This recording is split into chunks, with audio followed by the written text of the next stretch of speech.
Kembali lagi dalam Sapaan Gembala GKI. Pertama kali kita berjumpa saudara-saudara dengan saya, Gilbert Christian Krista Mulyana dari GKI Gunung Sahari.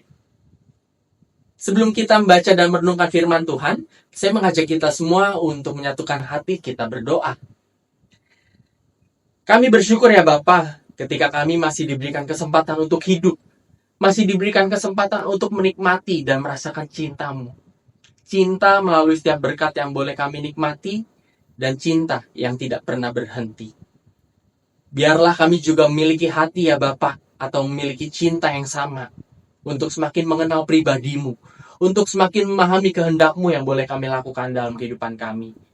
Dan melalui pembacaan firman ini, kiranya Engkau juga yang boleh menuntun kami dengan kuasa Roh Kudus, sehingga kami bisa semakin memahaminya. Bagi hamba-Mu di dalam segala keterbatasannya, tuntunlah dia ya Bapa, sehingga apapun yang disampaikannya, itu semua hanya seturut dengan kehendak-Mu saja. Di dalam nama Tuhan Yesus kami sudah berdoa, memohon dan bersyukur. Amin. Saudara-saudara, mari kita membuka Alkitab kita dari Injil Tuhan Yesus menurut Markus, pasalnya yang kedua, ayatnya yang ke-14 sampai 15. Saya akan bacakannya bagi kita semua menurut Alkitab Terjemahan Baru, edisi yang kedua. Ketika ia lewat di situ, ia melihat Lewi, anak Alfeus, duduk di tempat pemungutan cukai, lalu ia berkata kepadanya, "Ikutlah aku." Lewi pun bangkit lalu mengikut dia. Ketika Yesus makan di rumah orang itu, banyak pemungut cukai dan orang berdosa makan bersama-sama dengan dia dan murid-muridnya, sebab banyak orang yang mengikuti dia.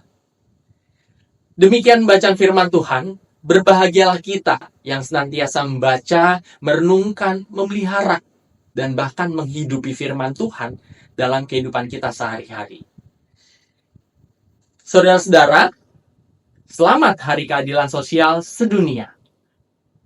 Tanggal 20 Februari kemarin, kita baru saja memperingati Hari Keadilan Sosial Sedunia. Sejak tahun 2007, PBB menetapkan tanggal tersebut sebagai Hari Keadilan Sosial Sedunia dengan tujuan untuk membawa pertumbuhan masyarakat yang lebih adil, yang lebih setara, dan lebih merata. Dalam kehidupan kita sekarang ini, sebagian besar atau sebagian dari kita mungkin sudah hidup di dalam kecukupan. Tapi ada juga sebagian dari kita yang masih hidup jauh atau di bawah dari garis kesejahteraan. Kira-kira kalau Tuhan Yesus ada di zaman now, apa yang akan Tuhan Yesus lakukan ya? Bacaan kita hari ini menggambarkan sebuah peristiwa dari seorang pemungut cukai yaitu Lewi, yang kemudian mengikut Tuhan Yesus karena ada ajakan, "Ikutlah aku." Bagi saya ini bukan sekedar ajakan yang biasa saja, tapi ini adalah sapaan yang luar biasa. Seorang Tuhan Yesus yang digambarkan atau dianggap sebagai guru dan memiliki popularitas yang cukup tinggi di kalangan orang Yahudi saat itu, justru menyapa seorang yang dianggap tidak baik bagi masyarakat Yahudi kebanyakan, yaitu seorang pemungut cukai. Karena pemungut cukai saat itu seringkali melakukan pemerasan. Saudara-saudara, seorang teolog dari Korea, An Byung-moo, mengkelompokkan beberapa masyarakat marginal dalam era Injil, yang Alkitab sering menyebutkannya dalam bahasa Yunani, yaitu oklos.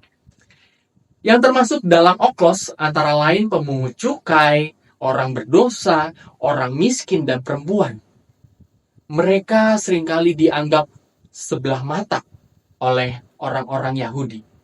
Entah karena keberdosaannya, entah karena kemiskinannya, entah karena tindakannya, entah karena gendernya, ataupun karena keberpihakannya terhadap kekaisaran Romawi.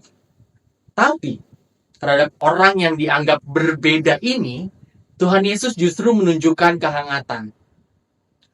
Bagian Alkitab ini juga menunjukkan keberpihakan Tuhan Yesus terhadap kelompok yang terpinggirkan, yang jauh dari kata sejahtera, baik dalam hal ritus keagamaan, dalam hal ekonomi, ataupun dalam status sosial mereka. Saudara-saudara, Tuhan Yesus tidak hanya memberikan sapaan yang hangat, tapi Tuhan Yesus juga melanjutkannya dengan tindakan yang mau bergabung dan masuk ke dalam circle mereka. Ketika saya membaca ayat 15, tergambar sebuah suasana yang cair, suasana yang hangat, suasana yang damai. Ketika seorang guru yang terkenal, yaitu Tuhan Yesus, mau merendahkan hati, duduk makan bersama dengan orang berdosa dan pemungut cukai. Inilah sebuah gambaran ketika keberpihakan kita tempatkan pada kelompok yang belum atau kurang sejahtera. Yang bisa jadi, itu juga adalah kita, saya, ataupun saudara-saudara. Dengan terus hidup bersama, kita pun juga akan semakin mengenal. Kita akan semakin mengerti mereka. Apa yang harus kita lakukan, apa yang mereka butuhkan. Seperti halnya Tuhan Yesus yang senantiasa hidup bersama dengan kelompok Oklos dan kemudian melakukan apa yang ia harus lakukan dan membagikan apa yang mereka butuhkan. Maka ketika kita mengupayakan perdamaian, salah satu yang perlu diperhatikan adalah keadilan dan kesejahteraan yang penuh kesetaraan dengan dasar kerendah hatian. Saudara-saudara, perdamaian nyata jika ada keadilan. Tanpa keadilan muncullah ketimpangan. Tanpa ketimpangan timbullah kesetaraan. Tanpa kesetaraan lahirlah penindasan. Tanpa penindasan datanglah kesejahteraan. Tanpa kesejahteraan terjadilah kericuhan.